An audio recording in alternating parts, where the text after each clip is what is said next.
ये कहाँ पाई जाती है? Found in germinating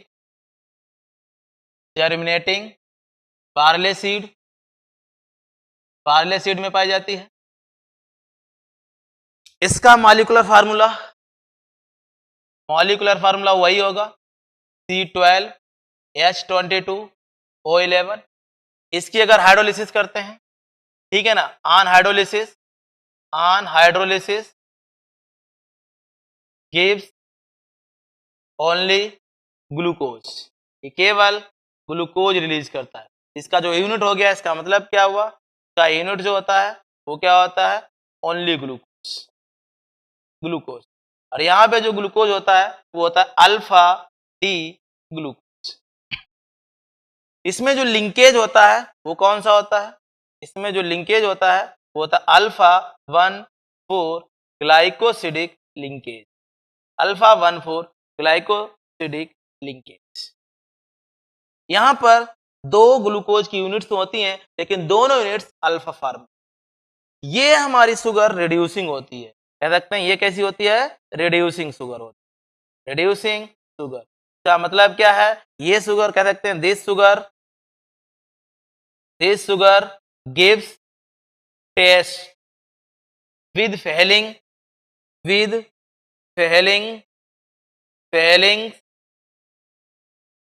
and Benedict solution Fehling और बेनेडिक्ट सॉल्यूशन के साथ टेस्ट देता है। तो आइए बात करते हैं इसके स्ट्रक्चर की, कैसे लिंकेज बनता है उसमें देखते हैं। तो सबसे पहले हम जो C12H22O11 है, इसमें क्या है? Alpha D glucose plus alpha D glucose. इसमें केवल दो यूनिट्स अल्फा डी ग्लूकोज की होती हैं। तो इनका स्ट्रक्चर ड्रा करेंगे हम। दो यूनिट्स अल्फा डी ग्लूकोज की, देखिए कैसे। यह है पायरेनोज रिंग, इस तरह H OH H OH OH H H OH H CH2। इस तरीके से इसकी नंबरिंग करेंगे हम। तो ये 1 2 3 4 5 6, ये कंपाउंड बनके तैयार हो गया अल्फा डी ग्लूकोज का फर्स्ट यूनिट। इस तरीके से सेकेंड यूनिट भी लेंगे हम अल्फा डी ग्लूकोज की। देखिए कैसे लेते हैं। सेकेंड यूनिट ये हो जाएगा हमारा, ये इसका सेकेंड यूनिट हो गया। और H OH H OH OH H H OH जाएगा H जाएगा CH2 O। अब इनकी नंबरिंग कर देते हैं 1 2 3 4 5 6। जरा ध्यान दीजिए, अल्फा डी ग्लूकोज ये भी हमारा alpha D glucose. First unit के फर्स्ट कार्बन से सेकेंड यूनिट के 4 कार्बन के हाइड्रोक्सी ग्रुप से यहां से आपने OH ले लिया और यहां से आपने H। इस तरीके से यहां से एक वाटर मॉलिक्यूल एलिमिनेट कर दिया, O नहीं। यहां से आप H लेंगे और यहां से OH ले लिया और यहां से H ले लिया, O यहां रिमेनिंग बचाएगा। इस तरीके से वाटर मॉलिक्यूल रिमूव करने के बाद जो रिमेनिंग पोर्शन होगा वो माल्टोज होगा -H2O। इसका मतलब है 1 वाटर मॉलिक्यूल एलिमिनेट हो रहा है। जब देखिए स्ट्रक्चर क्या बनके तैयार होता है, कुछ स्ट्रक्चर इस तरीके से होगा।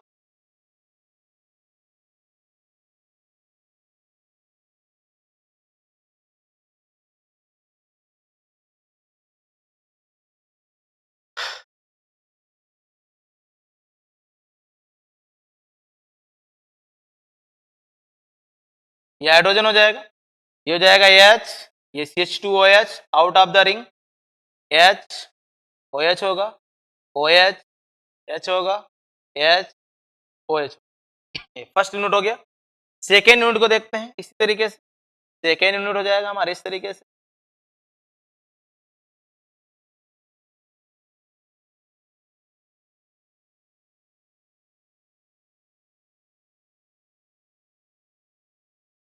इस तरीके से ये out of the rings H2OH H, ध्यान दीजिए यहाँ पर फोर्थ नंबर पे ये H हो जाएगा और ये होगा OH H H OH, ये होगा OH और ये होगा H। जरा नंबरिंग कर लेते हैं इनकी। नंबरिंग में क्या होगा, ये होगा 1 2 3 4 5 और इसकी नंबरिंग 1 2 3 4 5 6।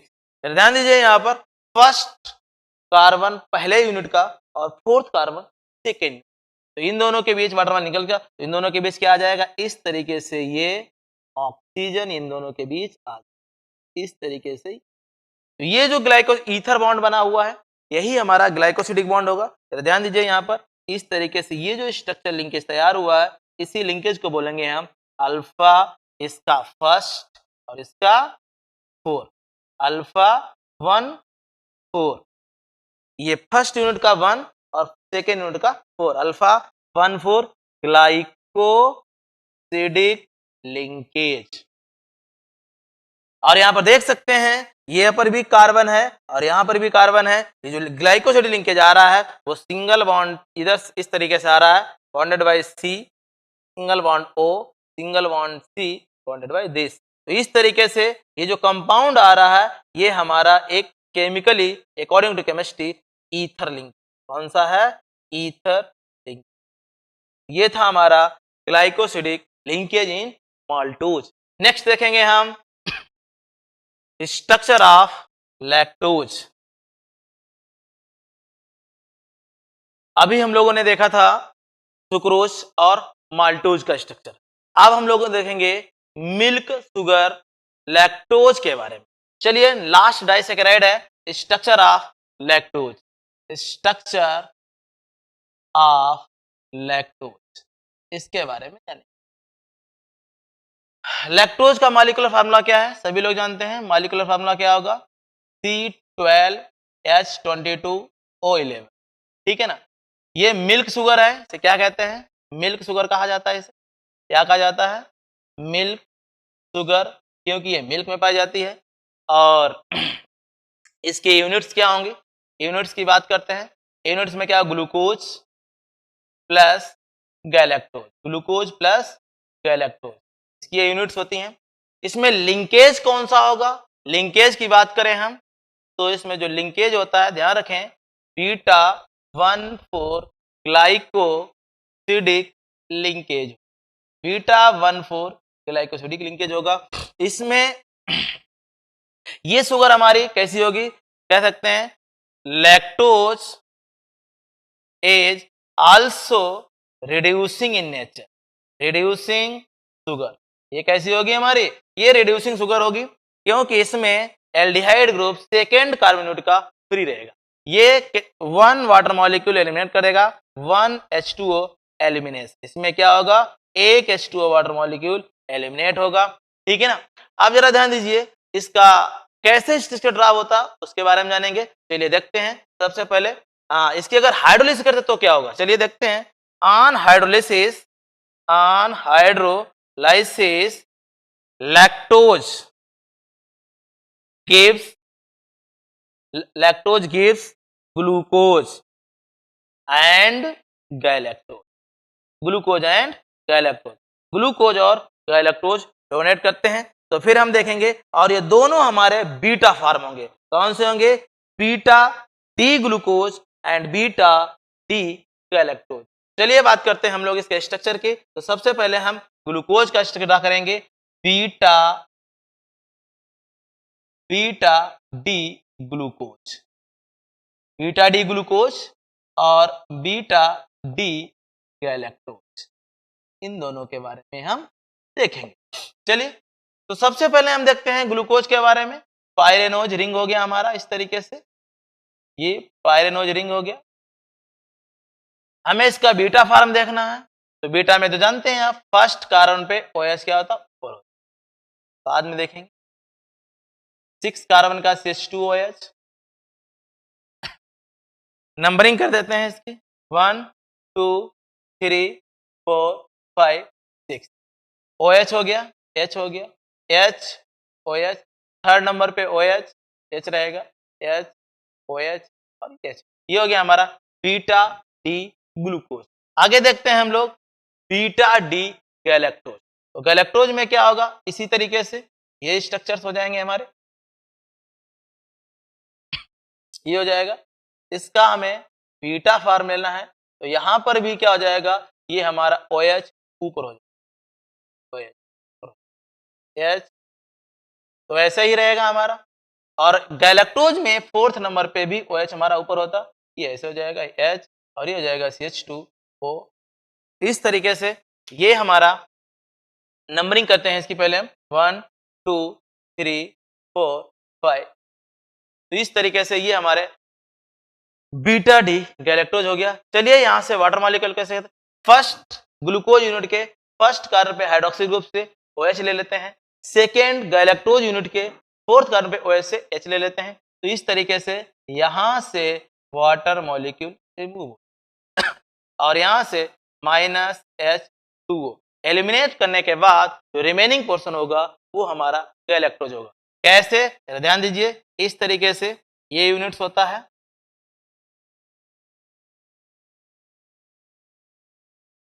ये हो जाएगा हमारा, इस पे हाइड्रोजन हो गया,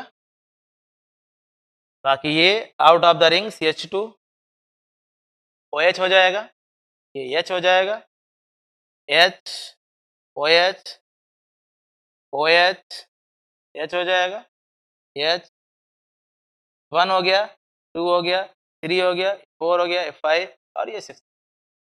इस नंबर को भी ड्रा कर लेते हैं।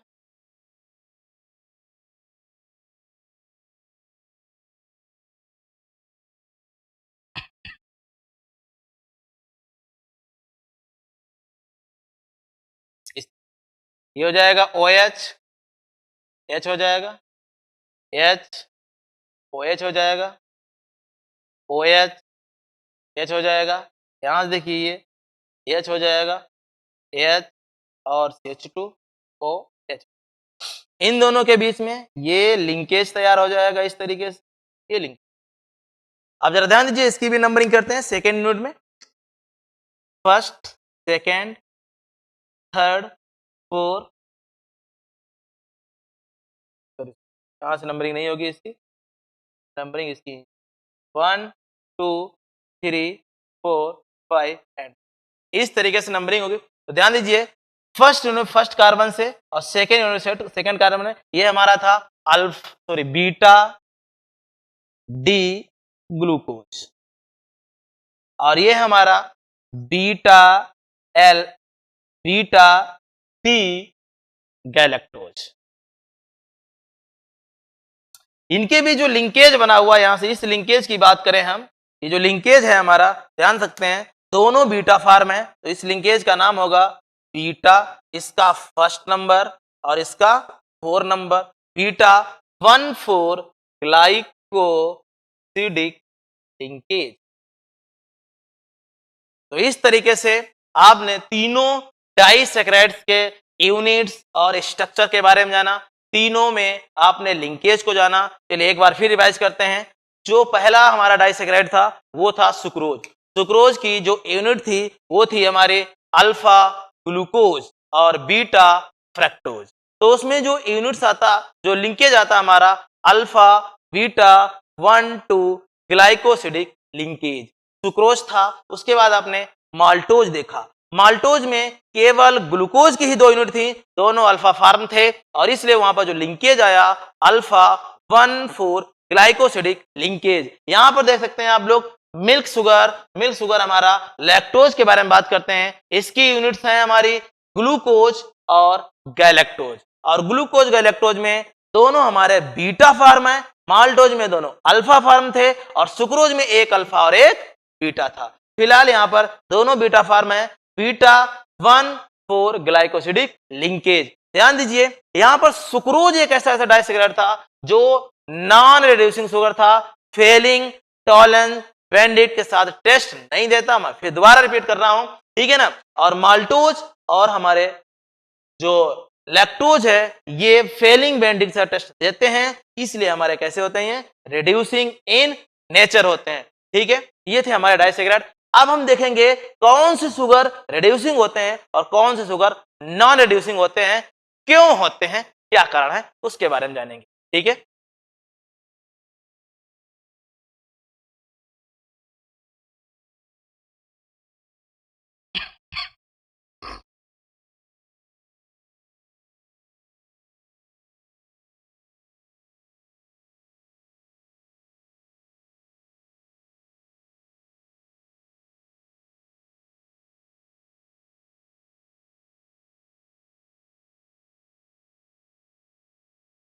reducing and non-reducing sugar, reducing and non-reducing sugar और carbohydrate.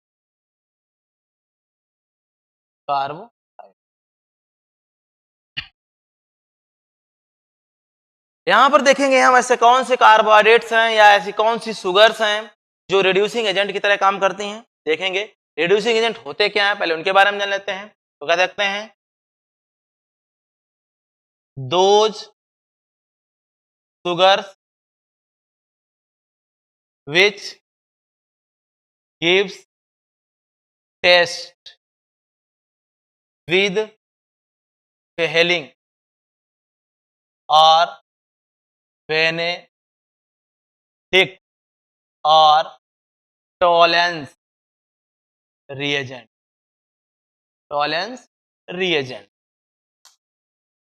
called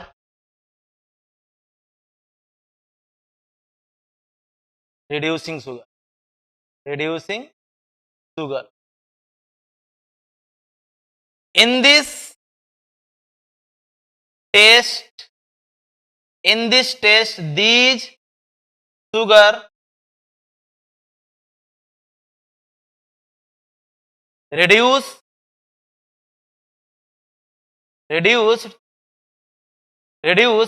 Cu double plus into Cu single plus in failing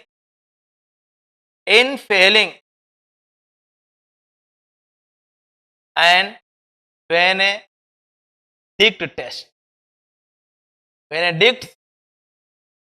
test and Ag2O to 2Ag in tolerance test और Ag2O को 2Ag में tolerance test में change करता है। क्यों ऐसा क्या होता है? In this carbohydrates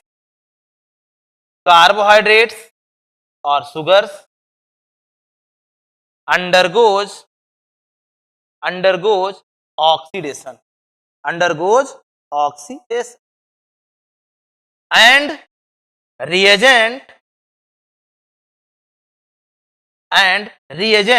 undergoes reduction